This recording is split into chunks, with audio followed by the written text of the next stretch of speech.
बहुत पहले की बात है। उस वक्त भारत आज की तरह एक मुल्क नहीं था। यहाँ बहुत सारे राजा, नवाब और छोटे बड़े इलाकों के बादशाह थे। हर जगह का अपना अलग हुकूमत थी। उस जमाने में भारत दुनिया के सबसे अमीर मुल्कों में से एक माना जाता था। यहाँ का कपड़ा, मसाले, रेशम, हीरे, जवाहरात और हाथ से बना सामान पूरी दुनिया में मशहूर था। इसलिए दूसरे मुल्कों के व्यापारी भारत आना चाहते थे, क्योंकि यहाँ कारोबार में बहुत फायदा था। इसी दौरान यूरोप से कई विदेशी व्यापारी भारत आए। इनमें पुर्तगाली, डच, फ्रांसीसी और अंग्रेज शामिल थे। शुरू में इन सबका मकसद सिर्फ कारोबार करना था। वे भारत पर हुकूमत करने नहीं आए थे। वे सिर्फ सामान खरीदना और बेचना चाहते थे। सन 1600 में इंग्लैंड में एक कंपनी बनी। उसका नाम था ईस्ट इंडिया कंपनी। इंग्लैंड की मलिका ने इस कंपनी को भारत और एशिया के कुछ इलाकों में कारोबार करने की इजाजत दी। कंपनी के लोग जहाजों में बैठकर भारत आए। उन्होंने यहाँ के राजाओं और नवाबों से कारोबार की इजाजत मांगी। उस समय किसी को अंदाजा नहीं था कि यही कंपनी आगे चलकर भारत के बड़े हिस्से पर कब्जा कर लेगी। शुरू में अंग्रेज बहुत अच्छे और शरीफ बनकर रहते थे। वे कहते थे, हम सिर्फ व्यापारी हैं, हमें बस कारोबार करने दीजिए। कई भारतीय बादशाहों ने उनकी बात मान ली और उन्हें इजाजत दे दी। धीरे धीरे अंग्रेजों ने भारत के अलग अलग शहरों में अपने गोदाम और ऑफिस बनाना शुरू कर दिया। यहाँ उनका सामान रखा जाता था। बाद में उन्होंने इन जगहों की हिफाजत के नाम पर हथियार वाले सिपाही भी रखने शुरू कर दिए। वक्त गुजरता गया। अंग्रेज कारोबार के साथ साथ अपनी ताकत भी बढ़ाने लगे। उन्होंने देखा कि भारत के बहुत से राजा और नवाब आपस में लड़ते रहते हैं। हर कोई अपनी ताकत बढ़ाना चाहता है। अंग्रेजों ने जल्दी ही एक बात समझ ली, अगर भारत के राजा और नवाब मिलकर रहें तो उन पर कब्जा करना बहुत मुश्किल होगा। लेकिन अगर वे आपस में लड़ते रहें तो विदेशी लोग आसानी से फायदा उठा सकते हैं। इसी बीच एक और बड़ी बात हुई। मुगल सल्तनत पहले जैसी मजबूत नहीं रही। दिल्ली के बादशाह की ताकत कम होती जा रही थी। कई इलाकों के हाकिम अपने फैसले खुद लेने लगे थे। ये हालात अंग्रेजों के लिए फायदेमंद साबित हुई। उन्होंने एक राजा को दूसरे राजा के खिलाफ मदद देना शुरू कर दिया। बदले में वे जमीन, पैसे और कारोबार की नई सुविधाएं मांगते थे। धीरे धीरे कंपनी के पास बहुत पैसा जमा हो गया। उनके सिपाहियों की तादाद भी बढ़ती गई। अब वो सिर्फ एक कारोबारी कंपनी नहीं रही, वो अपनी फौज रखने वाली एक ताकत बन चुकी थी। भारत के बहुत से लोग उस वक्त भी ये नहीं समझ पाए कि अंग्रेज क्या करने वाले हैं। उन्हें लगता था कि ये भी दूसरे विदेशी व्यापारियों जैसे ही हैं। लेकिन अंग्रेजों का इरादा कुछ और था। वे भारत की दौलत भी चाहते थे और यहाँ की हुकूमत भी। उधर बंगाल उस समय भारत के सबसे अमीर इलाकों में से एक था। वहाँ खेती अच्छी होती थी, कारोबार खूब चलता था और खजाना भरा हुआ था। बंगाल का नवाब सिराजुद्दौला था। वो जवान था और अपने इलाके की ताकत बचाना चाहता था। उसे अंग्रेजों की बढ़ती ताकत पर शक होने लगा था। उसने देखा कि अंग्रेज बिना इजाजत अपने किले और ठिकाने मजबूत कर रहे हैं। वे नए सिपाही रख रहे हैं और अपनी पकड़ मजबूत कर रहे हैं। सिराजुद्दौला को लगा कि अगर अभी उन्हें नहीं रोका गया तो आगे चलकर वे बहुत बड़ी मुसीबत बन सकते हैं। उसने अंग्रेजों को चेतावनी दी, लेकिन अंग्रेजों ने उसकी बात पर ज्यादा ध्यान नहीं दिया। यहीं से वो कहानी शुरू होती है जिसने भारत का भविष्य बदल दिया। कुछ समय बाद बंगाल की जमीन पर एक ऐसी लड़ाई होने वाली थी जिसने ईस्ट इंडिया कंपनी को व्यापारी से हाकिम बनने का रास्ता दिखा दिया। इस लड़ाई का नाम था प्लासी की लड़ाई और इसी लड़ाई से भारत पर अंग्रेजों के कब्जे की असली कहानी शुरू होती है। सन 1757 का साल था। बंगाल के नवाब सिराजुद्दौला और ईस्ट इंडिया कंपनी के बीच झगड़ा बढ़ता जा रहा था। नवाब समझ चुका था कि अंग्रेज सिर्फ कारोबार नहीं कर रहे हैं, वे अपनी ताकत बढ़ा रहे हैं और बंगाल के मामलों में दखल देने लगे हैं। दूसरी तरफ अंग्रेज भी समझ गए थे कि अगर बंगाल पर उनका असर बढ़ गया तो उन्हें बहुत पैसा और ताकत मिल जाएगी। इसी दौरान एक अंग्रेज अफसर का नाम बहुत मशहूर हुआ। उसका नाम था रॉबर्ट क्लाइव। रॉबर्ट क्लाइव सिर्फ लड़ाई लड़ना नहीं जानता था, बल्कि चालाकी से काम लेना भी जानता था। उसने समझ लिया था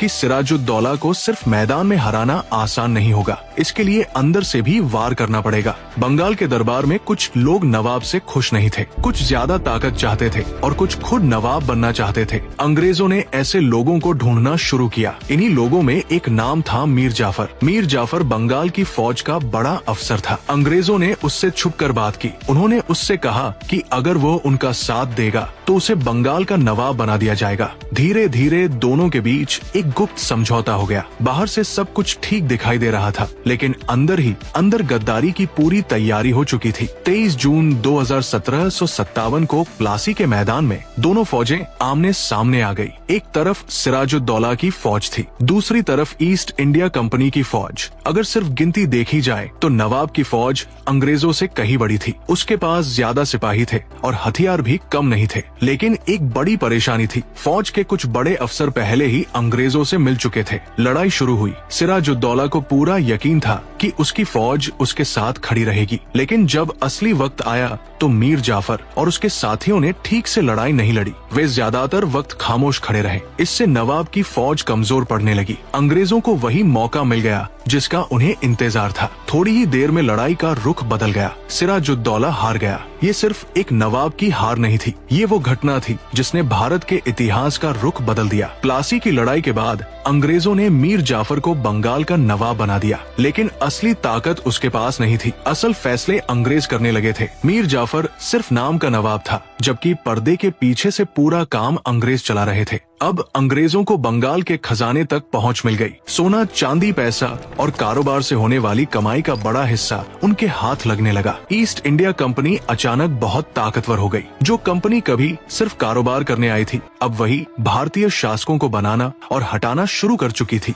लेकिन कहानी यही खत्म नहीं हुई। कुछ समय बाद अंग्रेज मीर जाफर से भी खुश नहीं रहे। उन्हें ऐसा शासक चाहिए था जो उनकी हर बात माने। जब कोई उनके काम का नहीं रहता था तो वे उसे हटाने का रास्ता निकाल लेते थे। धीरे धीरे बंगाल की पूरी राजनीति अंग्रेजों के हाथ में जाने लगी। भारत के दूसरे राजा और नवाब ये सब देख रहे थे। कुछ लोगों को चिंता हुई, कुछ लोगों ने खतरे को समझा, लेकिन ज्यादातर शासक अब भी एक साथ नहीं आए। अंग्रेज यही चाहते थे। वे जानते थे कि अगर भारत के लोग बटे रहेंगे तो उन्हें हराना आसान होगा। प्लासी की जीत से अंग्रेजों को बहुत पैसा मिला और उस पैसे से उन्होंने अपनी फौज और बड़ी कर ली। अब वे भारतीय सिपाहियों को भी नौकरी पर रखने लगे। हजारों भारतीय सिपाही कंपनी की फौज में शामिल होने लगे। कई लोग रोजी रोटी कमाने के लिए आए थे। उन्हें शायद ये पता नहीं था कि एक दिन यही फौज भारत के अलग अलग राज्यों के खिलाफ इस्तेमाल होगी। प्लासी की जीत के बाद अंग्रेजों का हौसला बहुत बढ़ गया। अब उनकी नजर सिर्फ बंगाल पर नहीं थी, वे भारत के और बड़े हिस्सों पर अपना असर जमाना चाहते थे। लेकिन इसके लिए उन्हें एक और बड़ी जीत चाहिए थी। कुछ साल बाद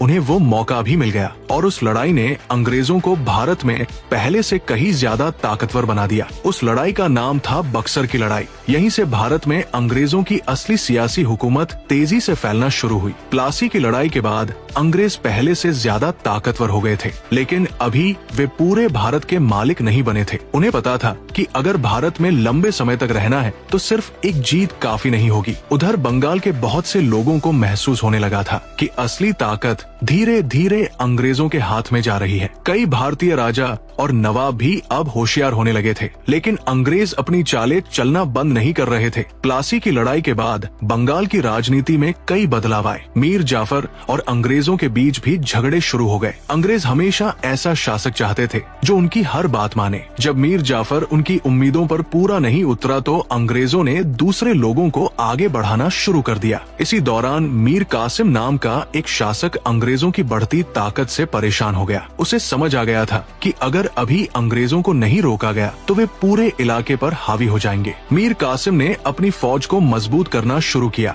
उसने अपने राज्य के कामकाज में सुधार किए और अंग्रेजों को मिलने वाली कहा सुविधाओं का विरोध किया। ये बात अंग्रेजों को बिल्कुल पसंद नहीं आई। दोनों के बीच तनाव बढ़ता गया। आखिरकार लड़ाई की नौबत आ गई। मीर कासिम जानता था कि अकेले अंग्रेजों का सामना करना आसान नहीं होगा, इसलिए उसने दूसरे ताकतवर शासकों से मदद मांगी। उस समय अवध के नवाब शुजाउद्दौला और मुगल बादशाह शाह आलम भी अंग्रेजों की बढ़ती ताकत से चिंतित थे। इन सब ने मिलकर अंग्रेजों का सामना करने का फैसला किया। अब लड़ाई पहले से कहीं बड़ी होने वाली थी। सन 1764 में बक्सर नाम की जगह के पास दोनों तरफ की फौजें आमने सामने आ गई। एक तरफ ईस्ट इंडिया कंपनी की फौज थी, दूसरी तरफ भारतीय शासकों की मिली जुली फौज। बहुत से लोगों को उम्मीद थी कि इस बार अंग्रेजों को रोक लिया जाएगा। सिपाहियों की गिनती के हिसाब से भारतीय पक्ष कमजोर नहीं था, लेकिन अंग्रेजों की फौज में कड़ा अनुशासन था। उनके अफसर हर लड़ाई की पूरी तैयारी करते थे और अपनी गलतियों से सीखते थे। लड़ाई शुरू हुई। कई घंटों तक जबरदस्त जंग चली। दोनों तरफ के सिपाहियों ने पूरी ताकत लगाई, लेकिन आखिर में जीत अंग्रेजों की हुई।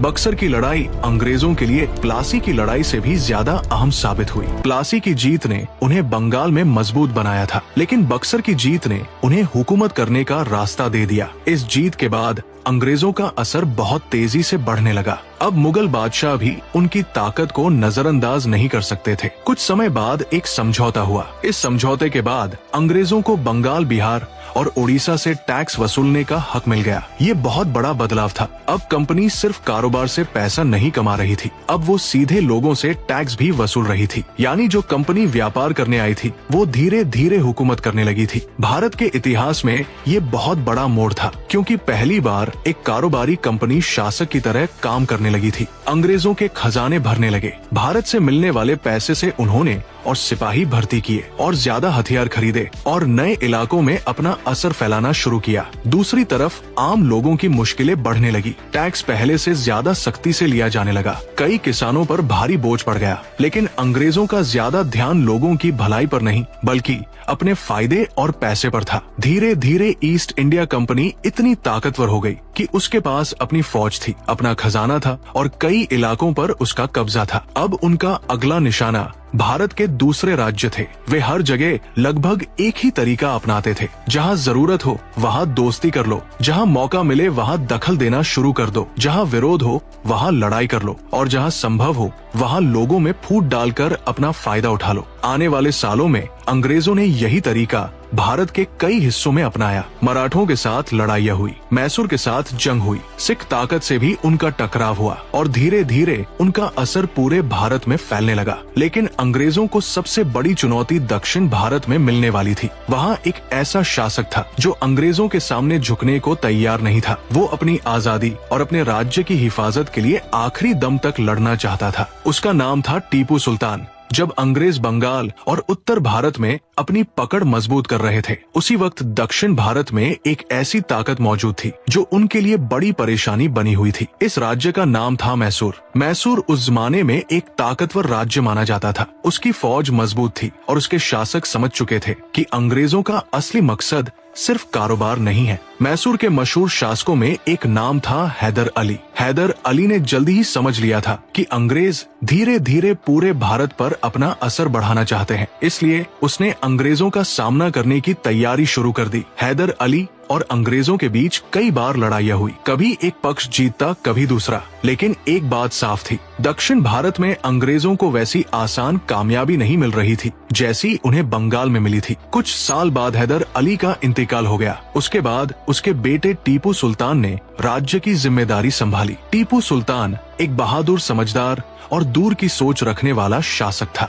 वो जानता था कि अंग्रेजों की बढ़ती ताकत आगे चलकर पूरे भारत के लिए खतरा बन सकती है, इसलिए उसने अपने राज्य को और मजबूत बनाना शुरू किया। उसने अपनी फौज को बेहतर बनाया, नए हथियार तैयार करवाए, किलों और सुरक्षा व्यवस्था को मजबूत किया और दूसरे देशों से भी रिश्ते बनाए ताकि जरूरत पड़ने पर मदद मिल सके। टीपू सुल्तान अंग्रेजों के सामने झुकना नहीं चाहता था। यही बात अंग्रेजों को सबसे ज्यादा परेशान करती थी। वे जानते थे कि जब तक मैसूर मजबूत रहेगा, दक्षिण भारत में उनका रास्ता आसान नहीं होगा। इसी वजह से दोनों के बीच कई लड़ाइयाँ हुई। इन लड़ाइयों में हजारों लोगों की जान गई। कई बार अंग्रेजों को भी भारी नुकसान उठाना पड़ा। टीपू सुल्तान ने बड़ी बहादुरी से अंग्रेजों का मुकाबला किया। उस समय भारत के बहुत से लोग उसे ऐसे शासक के रूप में देखते थे जो विदेशी ताकत के सामने डटकर खड़ा हुआ है। लेकिन अंग्रेज सिर्फ तलवार से नहीं लड़ते थे, वे चालाकी और राजनीति का भी इस्तेमाल करते थे। वे कोशिश करते थे कि उनके दुश्मन अकेले पड़ जाए। वे ऐसे लोगों को अपने साथ मिला लेते थे जो उनके काम आ सके। धीरे धीरे अंग्रेजों ने मैसूर को चारों तरफ से कमजोर करने की योजना बनाई। कई सालों तक लड़ाई और तनाव चलता रहा। फिर सन 1799 में एक बहुत बड़ी और फैसला करने वाली लड़ाई हुई। ये लड़ाई श्रीरंगपट्टनम में लड़ी गई। अंग्रेजों और उनके साथियों ने मिलकर मैसूर पर बड़ा हमला किया। टीपू सुल्तान ने आखिरी दम तक हार नहीं मानी। वो मैदान छोड़कर भागा नहीं, वो अपने सिपाहियों के साथ लड़ता रहा। आखिरकार लड़ाई के दौरान वो शहीद हो गया। उसकी मौत के साथ दक्षिण भारत में अंग्रेजों के सबसे बड़े दुश्मनों में से एक खत्म हो गया। टीपू सुल्तान की हार अंग्रेजों के लिए बहुत बड़ी जीत थी। अब दक्षिण भारत में उनका असर पहले से कहीं ज्यादा बढ़ गया, लेकिन अंग्रेजों की चाहत अभी पूरी नहीं हुई थी। अब उनकी नजर भारत की दूसरी बड़ी ताकत पर थी। ये ताकत थी मराठा शक्ति। उस समय मराठे भारत की सबसे ताकतवर ताकतों में गिने जाते थे। उनका असर बहुत बड़े इलाके में फैला हुआ था। कई जगह लोग उनका सम्मान करते थे और उनकी ताकत को मानते थे। अंग्रेज जानते थे कि अगर पूरे भारत में अपना दबदबा बनाना है तो मराठों से टकराव होना तय है। उधर मराठा शक्ति के अंदर कई बड़े नेता और अलग अलग घराने थे। कभी कभी उनके बीच आपसी मतभेद भी हो जाते थे। अंग्रेजों ने इस बात को बहुत ध्यान से देखा। उन्हें वही मौका दिखाई दिया जो पहले बंगाल में दिखाई दिया था, आपसी फूट और झगड़े। अंग्रेज समझ चुके थे कि जब भारतीय ताकतें आपस में लड़ती हैं, तो विदेशी लोगों के लिए आगे बढ़ना आसान हो जाता है। धीरे धीरे अंग्रेजों और मराठों के बीच तनाव बढ़ने लगा। फिर शुरू हुई मराठा और अंग्रेजों की बड़ी लड़ाइयाँ। इन लड़ाइयों का असर पूरे भारत के भविष्य पर पड़ने वाला था, क्योंकि अगर मराठा शक्ति कमजोर पड़ जाती तो अंग्रेजों के लिए पूरे भारत में फैलना और आसान हो जाता। और आने वाले सालों में कुछ ऐसा ही होने वाला था। अब अंग्रेजों और मराठों के बीच होने वाली लड़ाइयाँ भारत की तकदीर बदलने वाली थी। टीपू सुल्तान की मौत के बाद अंग्रेजों का हौसला और बढ़ गया। अब उनके सामने भारत की सबसे बड़ी ताकतों में से एक थी मराठा शक्ति। एक समय ऐसा था जब मराठों का असर उत्तर से लेकर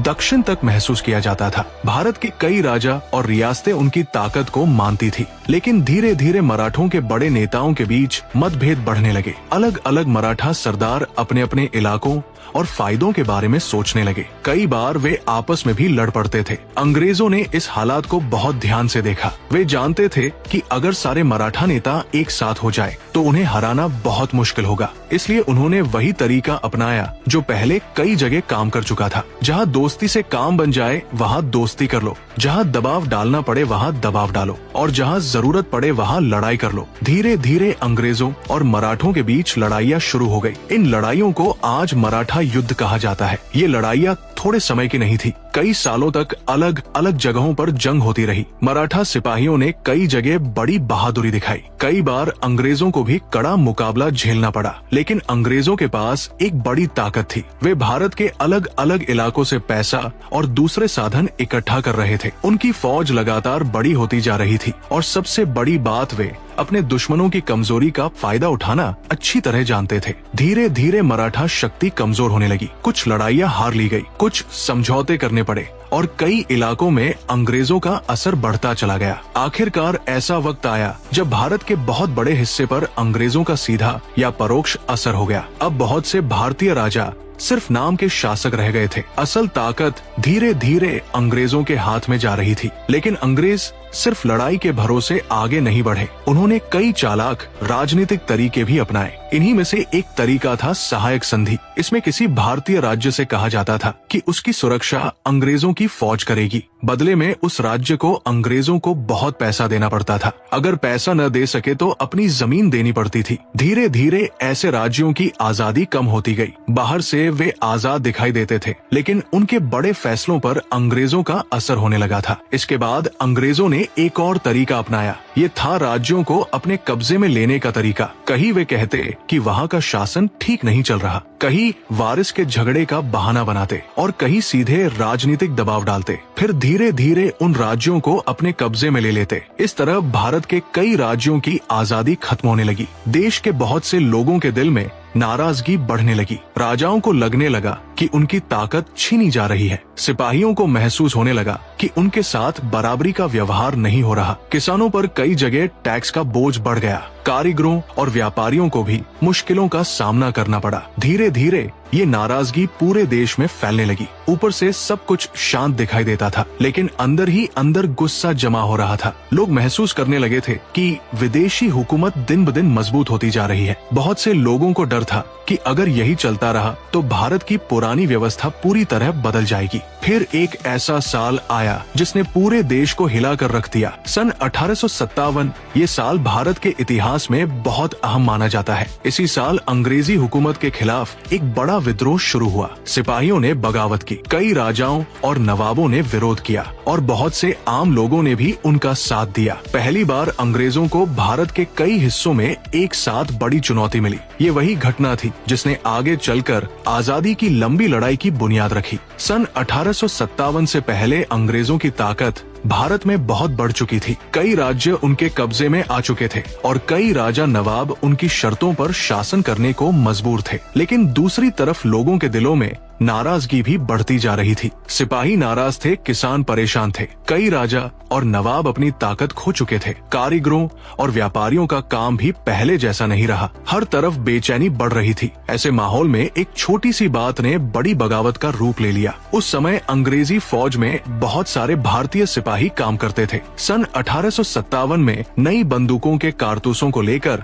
विवाद शुरू हो गया। बहुत से सिपाहियों को यकीन हो गया कि इन कारतूसों पर ऐसी चर्बी लगी है जो उनके धर्म के खिलाफ है। ये बात तेजी से फैल गई। सिपाहियों का गुस्सा बढ़ता गया। अंग्रेज अफसरों ने मामला संभालने की कोशिश की, लेकिन तब तक बहुत देर हो चुकी थी। आखिरकार मेरठ में बगावत शुरू हो गई। सिपाहियों ने खुलकर अंग्रेजी हुकूमत के खिलाफ आवाज उठा दी। ये खबर आग की तरह दूसरे इलाकों में भी फैल गई। कई जगह लोगों ने अंग्रेजों को चुनौती देना शुरू कर दिया। बागी सिपाही दिल्ली की तरफ बढ़े। दिल्ली उस समय भी लोगों के लिए बहुत अहम थी। वहाँ मुगल बादशाह बहादुर शाह जफर रहते थे। हालांकि उनके पास पहले जैसी ताकत नहीं बची थी, लेकिन लोग उनका बहुत सम्मान करते थे। जब बागी सिपाही दिल्ली पहुँचे तो उन्होंने बहादुर शाह जफर से उनकी रहनुमाई करने की गुजारिश की। बूढ़े बादशाह ने हालात को देखते हुए उनका साथ देने का फैसला किया। अब ये सिर्फ सिपाहियों की बगावत नहीं रही, ये अंग्रेजी हुकूमत के खिलाफ एक बड़ी चुनौती बन चुकी थी। देश के कई हिस्सों में लोग इस आंदोलन से जुड़ने लगे। कानपुर, झांसी, लखनऊ और कई दूसरे इलाकों में भी लड़ाइयाँ शुरू हो गई। इसी दौरान झांसी की रानी लक्ष्मीबाई का नाम पूरे देश में मशहूर हो गया। उन्होंने अपने राज्य और अपनी इज्जत की रक्षा के लिए बहादुरी से लड़ाई लड़ी। उन्होंने हार मानने से इनकार कर दिया। युद्ध के मैदान में उन्होंने ऐसा साहस दिखाया कि आज भी लोग उन्हें सम्मान से याद करते हैं। कानपुर में नाना साहेब भी अंग्रेजों के खिलाफ खड़े हो गए। अवध में भी बड़ी तादाद में लोगों ने बगावत का साथ दिया। कई जगह किसानों, सिपाहियों और आम लोगों ने मिलकर अंग्रेजों का विरोध किया। कुछ महीनों तक अंग्रेजों को बहुत मुश्किलों का सामना करना पड़ा। उन्हें लगने लगा कि हालात उनके हाथ से निकल सकते हैं, लेकिन अंग्रेज अभी भी ताकतवर थे। उनके पास बड़ी फौज थी। उन्हें दूसरे देशों से भी मदद मिल रही थी। और एक बड़ी बात ये थी कि भारत के सभी इलाके इस बगावत में शामिल नहीं हुए थे। यही इस आंदोलन की सबसे बड़ी कमजोरी बन गई। कुछ राजा और ताकतें अलग रही। कुछ जगह अंग्रेजों को स्थानीय लोगों का साथ भी मिला।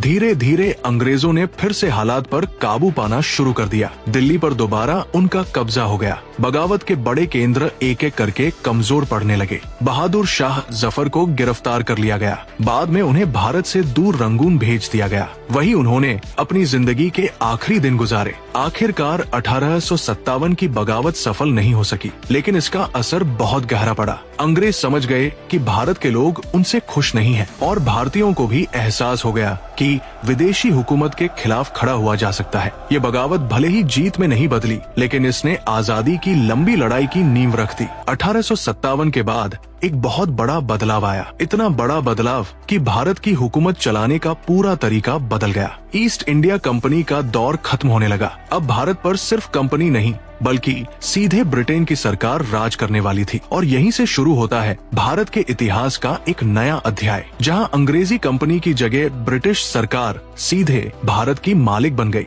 1857 की बगावत ने अंग्रेजों को बुरी तरह डरा दिया था। उन्हें समझ आ गया था कि सिर्फ ईस्ट इंडिया कंपनी के भरोसे इतने बड़े देश पर राज करना आसान नहीं है। इसी वजह से ब्रिटेन की सरकार ने एक बड़ा फैसला लिया। सन 1858 में ईस्ट इंडिया कंपनी से भारत की हुकूमत छीन ली गई। अब भारत सीधे ब्रिटेन की सरकार के अधीन आ गया। यानी जो कंपनी कभी व्यापार करने आई थी, उसका राजनीतिक दौर खत्म होने लगा। लेकिन इसका मतलब ये नहीं था कि विदेशी राज खत्म हो गया था। बस अब कंपनी की जगह ब्रिटिश सरकार ने ले ली थी। अब भारत पर पहले से ज्यादा मजबूत और संगठित तरीके से शासन किया जाने लगा। ब्रिटेन ने अपने बड़े बड़े अफसर भारत भेजने शुरू किए। इन्हीं में सबसे बड़ा पद था वायसराय। वायसराय भारत में ब्रिटिश सरकार का सबसे बड़ा प्रतिनिधि होता था। भारत के बड़े फैसले अब अंग्रेजी हुकूमत और लंदन के असर में लिए जाने लगे। इस दौरान अंग्रेजों ने कई नई सुविधाएं भी शुरू की। रेल की पटरियां बिछाई गई, डाक व्यवस्था को बेहतर बनाया गया, टेलीग्राफ जैसी नई संचार व्यवस्था शुरू की गई। इनसे लोगों को कुछ सुविधाएं जरूर मिली, लेकिन इसके पीछे अंग्रेजों का अपना फायदा भी था। वे चाहते थे कि पूरे भारत पर उनकी पकड़ मजबूत बनी रहे। अगर कहीं बगावत हो जाए तो फौज जल्दी पहुंच सके। अगर कहीं कोई बड़ी खबर हो तो वो तुरंत उन्हें मिल जाए। यानी ये काम लोगों की सुविधा और अपने शासन दोनों के लिए किए जा रहे थे। इसी दौरान भारत की अर्थव्यवस्था में भी बड़े बदलाव आने लगे। भारत से बहुत सारा कच्चा माल ब्रिटेन भेजा जाने लगा। कपास, नील, चाय और दूसरी चीजों का व्यापार बढ़ गया, लेकिन इसका नुकसान भी हुआ। बहुत से भारतीय कारीगरों और छोटे काम धंधों पर बुरा असर पड़ा। जो भारतीय हस्तशिल्प कभी पूरी दुनिया में मशहूर था, वो धीरे धीरे कमजोर होने लगा। कई लोगों को रोजगार की परेशानी का सामना करना पड़ा। दूसरी तरफ पढ़ाई लिखाई के क्षेत्र में भी बदलाव आए। नए स्कूल और कॉलेज खोले गए। अंग्रेजी शिक्षा फैलने लगी। इससे एक नया पढ़ा लिखा वर्ग तैयार हुआ। आगे चलकर यही लोग आजादी की लड़ाई में अहम भूमिका निभाने वाले थे। समय के साथ भारतीयों ने सवाल पूछना शुरू कर दिया। अगर ये हमारा देश है तो हम पर विदेशी लोग राज क्यों कर रहे हैं?